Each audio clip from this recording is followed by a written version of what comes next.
റിയാദും ജിദ്ദയും ഉൾപ്പെടുന്ന പ്രധാനപ്പെട്ട നഗരങ്ങളിൽ കഴിഞ്ഞ 2 വർഷത്തിനിടെ ഉണ്ടായത് 40 മുതൽ 100% വരെ വാടക നിരക്ക് വർധനയാണ്. ഇത് വലിയ തോതിൽ പണപ്പെരുപ്പത്തിന് സൗദിയിൽ ഇടയാക്കിയിട്ടുണ്ട്. ഇതിന് പിന്നാലെ അത് നേരിടാനായി പ്രത്യേക നികുതിയും നിയമവും നടപ്പാക്കിയിരിക്കുകയാണ് സൗദി അറേബ്യ. റിയാദിലും ജിദ്ദയിലും കെട്ടിട വാടക കുത്തനെ ഉയരുന്നത് സൗദി അറേബ്യയിലെ പ്രവാസികളെയും സൗദികളെയും ഒരുപോലെ ബാധിച്ചിരുന്നു.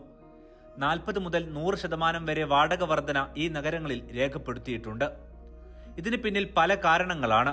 അതിൽ ഏറ്റവും പ്രധാനപ്പെട്ടത് ജനസംഖ്യാ വർധനയാണ്. ജനസംഖ്യാ വർധനവ് റിയാദിൽ പ്രകടമാണ്. പ്രവാസികളും തദ്ദേശീയരും ജോലിക്കും വ്യവസായത്തിനുമായി ഈ നഗരങ്ങളിലേക്ക് കഴിഞ്ഞ 2 വർഷത്തിനിടെ അധികമായി കുടിയേറിയിട്ടുണ്ട്. ഇത് താമസ സൗകര്യങ്ങളുടെ ആവശ്യകത വർദ്ധിപ്പിച്ചു. എന്നാൽ പുതിയ കെട്ടിടങ്ങൾ ഇല്ലാത്തതും നേരത്തെയുള്ള കെട്ടിടങ്ങൾ നിറഞ്ഞതുമെല്ലാം കെട്ടിട വാടക കുത്തനെ വർദ്ധിക്കാൻ ഇടയായി. രണ്ടാമത്തെ കാരണം ഭൂമിയുടെ ലഭ്യതയാണ്. നഗരമധ്യത്തിൽ ഒഴിഞ്ഞ ഭൂമി കുറവാണ്. ലഭ്യമായ ഭൂമി ഉപയോഗിക്കാതെ വില വർദ്ധിക്കാൻ കാത്തിരുന്ന് ഒഴിച്ചിടുന്ന ഭൂവുടമകളും ഉണ്ട്. ഇത് പുതിയ റെസിഡൻഷ്യൽ പ്രൊജക്ടുകളുടെ വികസനത്തെ തടസ്സപ്പെടുത്തുകയും ചെയ്തു. ഭൂമി വിലയും ഉയർന്നു. ഇത് നിർമ്മാണ ചിലവും വർദ്ധിപ്പിച്ചു. അതോടെ വാടകയും ഉയർന്നു. മൂന്നാമതായി റിയൽ എസ്റ്റേറ്റ് വിപണിയിലെ ഊഹക്കച്ചവടമാണ്. ഭൂമിയും കെട്ടിടവും ലാഭത്തിനായി വാങ്ങി വിൽക്കുന്ന പ്രവണത ശക്തമായിരുന്നു. ഇതും വീടുകളുടെ വിലയും വാടകയും വർദ്ധിപ്പിച്ചു. നാലാമത്തേത് സാമ്പത്തിക പരിഷ്കാരങ്ങളും സൗദിക്കകത്തെ വൻകിട പദ്ധതികളുമാണ്. റിയാദിലുൾപ്പെടെ പുതിയ വൻകിട പ്രൊജക്ടുകൾ, മെട്രോ ഉൾപ്പെടെയുള്ള സംവിധാനങ്ങളും വാണിജ്യ കേന്ദ്രങ്ങളുമെല്ലാം തന്നെ കെട്ടിട വാടക ഉയരാൻ കാരണമായി. ഇതുണ്ടാക്കിയ പ്രത്യാഘാതം സൗദിയുടെ സമ്പദ്ഘടനയിലും ബാധിച്ചു. കഴിഞ്ഞ 1.5 വർഷത്തോളമായി ഇത് സൗദിയുടെ സമ്പദ്ഘടനയിൽ പ്രകടമാണ്. റിയാദ്, ജിദ്ദ തുടങ്ങിയ നഗരങ്ങളിൽ കെട്ടിട വാടക 40 മുതൽ 100% വരെ വർദ്ധിച്ചു. ഇത് നേരിട്ട് ബാധിച്ചത് സൗദിയിലെ ഇൻഫ്ലേഷൻ അഥവാ പണപ്പെരുപ്പത്തെയാണ്. താമസച്ചെലവ് ജനങ്ങളുടെ ജീവിത ചെലവിൽ വലിയൊരു ഘടകമാണ്. വീട്ടുവാടകയും കെട്ടിട വാടകയും ഉയർന്നതോടെ ജീവിത ചെലവ് കുത്തനെ വർദ്ധിച്ചു. ഇത് പണപ്പെരുപ്പ നിരക്കിനെ വർദ്ധിപ്പിച്ചു. വാടക വർധന മറ്റു മേഖലകളിലും പണപ്പെരുപ്പം വർദ്ധിപ്പിക്കാനിടയായി. ഉദാഹരണത്തിന് ഭക്ഷണം, ഗതാഗതം, മറ്റു സേവനങ്ങൾ എന്നിവയുടെ വിലയും ഉയർന്നു.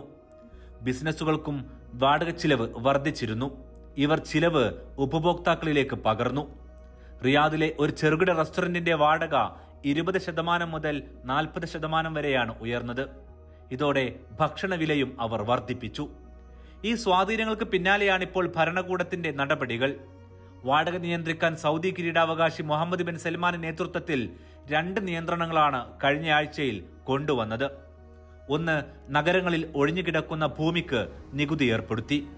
നേരത്തെ 2.5% വാർഷിക ഭൂനികുതി ഇപ്പോൾ 10% ഉയർത്തിയത്.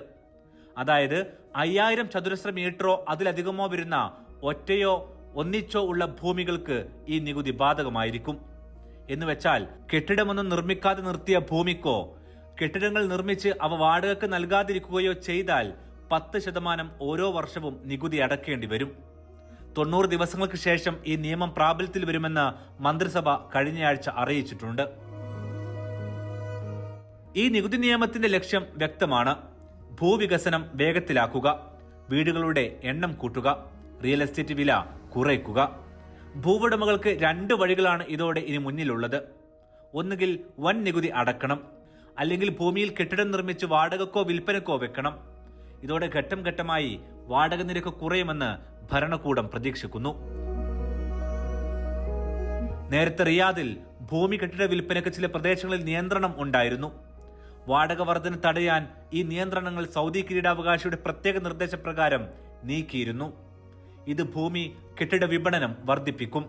സൗദി കുടുംബങ്ങൾക്ക് സ്വന്തമായി വീടുകൾ നൽകാനുള്ള പദ്ധതിയും സജീവമാക്കിയിട്ടുണ്ട്. ഇതോടെ ഇവർ വാടക കെട്ടിടങ്ങളിൽ നിന്നും സ്വന്തം കെട്ടിടത്തിലേക്ക് മാറും. എന്നാൽ വാടക നിരക്ക് കുറക്കാൻ ഇത് മാത്രം പോരെന്ന് വ്യക്തമായിരുന്നു. ഇതിന്റെ തുടർച്ചയാണ് പുതുതായി വന്ന 2 നികുതി നിയമങ്ങൾ. സൗദി ഭരണകൂടത്തിന്റെ ഈ നീക്കങ്ങൾ വിഷൻ 2030ന്റെയും ഭാഗമാണ്. ജനങ്ങൾക്ക് താങ്ങാവുന്ന വിലയിൽ താമസ സൗകര്യം ഉറപ്പാക്കുകയാണ് ലക്ഷ്യം. വരും മാസങ്ങളിലും വർഷങ്ങളിലുമായി ഇതിന്റെ പ്രതിഫലനമുണ്ടാകുമെന്നാണ് ഭരണകൂടത്തിന്റെ പ്രതീക്ഷ.